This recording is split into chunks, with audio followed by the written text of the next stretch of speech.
పూజ అయినా విఘ్నేశ్వరుడికి దండం పెట్టి స్టార్ట్ చేస్తాం. సో ఈ ఫంక్షన్ కూడా ముందు మెగాస్టార్కి నమస్కారం పెట్టి స్టార్ట్ చేస్తాం. నమస్కారం సార్. తెలుగువాడికి సినిమా బలమేంటో ప్రపంచంలో ఉన్న అందరికీ చాటి చెప్పిన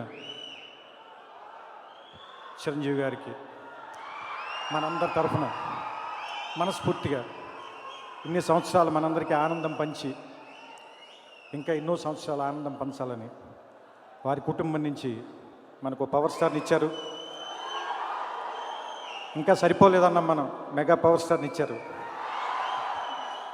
ఇంకా సరిపోలేదని చెప్తున్నాం. తర్వాత కూడా చాలామందిని ఇవ్వాలి మీరు. వారందరూ కూడా మమ్మల్ని మీలాగే ఆనందపరచాలని మనస్ఫూర్తిగా కోరుకుంటున్నాను సార్. ఈ సినిమా గురించి నాకేమీ తెలీదు నిజంగానే. నేను మీలాగే థియేటర్లో సినిమా చూడాలి, అందుకోసం వెయిట్ చేస్తున్నాను.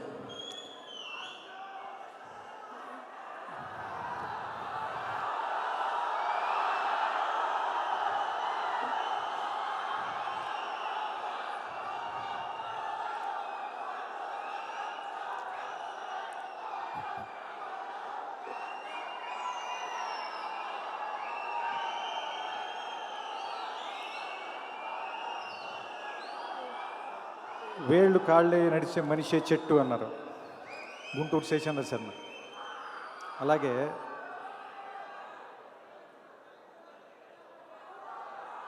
ఆవేశం ఆదర్శం కాళ్ళే నడిచే మనిషి పవన్ కళ్యాణ్. ఆయన గురించి నాకు ఎప్పుడు గుర్తు చేసుకున్నా ఎప్పుడు అదే మాట గుర్తొస్తుంది.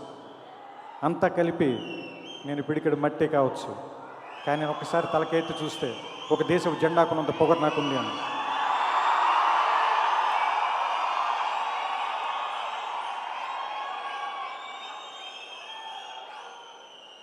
అలాంటి పొగరికి మనస్ఫూర్తిగా ఇష్టపడుతూ ఈ సర్దార్ గబ్బర్ సింగ్ ఆయనకి ఎంతో ఆనందాన్ని కలిగించాలని, మీ అందరికీ మరింత ఆనందాన్ని కలిగించాలని ఈ సినిమా దర్శకులు బాబు గారికి, నా ఇష్టమైన స్నేహితుడు దేవి శ్రీప్రసాద్ గారికి మనస్ఫూర్తిగా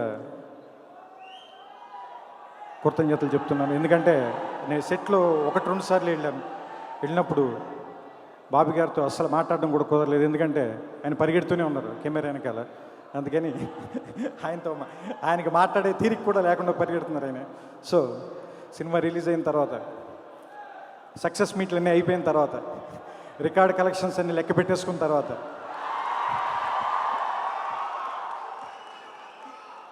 అప్పుడు మాట్లాడుకుందాం. ఎందుకంటే వచ్చే ప్రతి తెలుగు సినిమా మన పరిధుల్ని మరింత ముందుకు తోసుకెళ్తూ,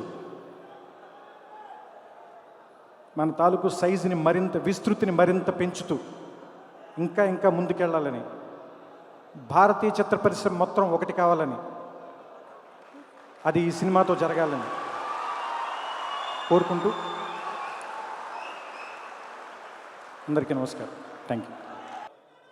ట్రెండ్ని పవన్ ఫాలో అవ్వడు, ట్రెండ్ని సెట్ చేస్తాడు. అది గబ్బర్ సింగ్తోనే ప్రూవ్ అయింది. ఆ తర్వాత మా అందరికీ ఇష్టమైన వ్యక్తి, మాటల మాంత్రికుడు త్రివిక్రమ్ శ్రీనివాస్ డైరెక్షన్లో వచ్చినటువంటి అత్తారింటికి దారి ఏదిలో మళ్ళీ ఇంకో రకంగా వైవిధ్యంగా ఇంకొక కోణం నుంచి మనం పవన్ని చూడగలం. ఆ రకంగా ఆ సినిమా కూడా ఒక సెపరేట్ ట్రెండ్ని క్రియేట్ చేసింది. ఇదిగో ఇప్పుడు సర్దార్ గబ్బర్ సింగ్ ఈ సినిమా పవన్ కళ్యాణ్ తన మనసు పెట్టి చేశాడు.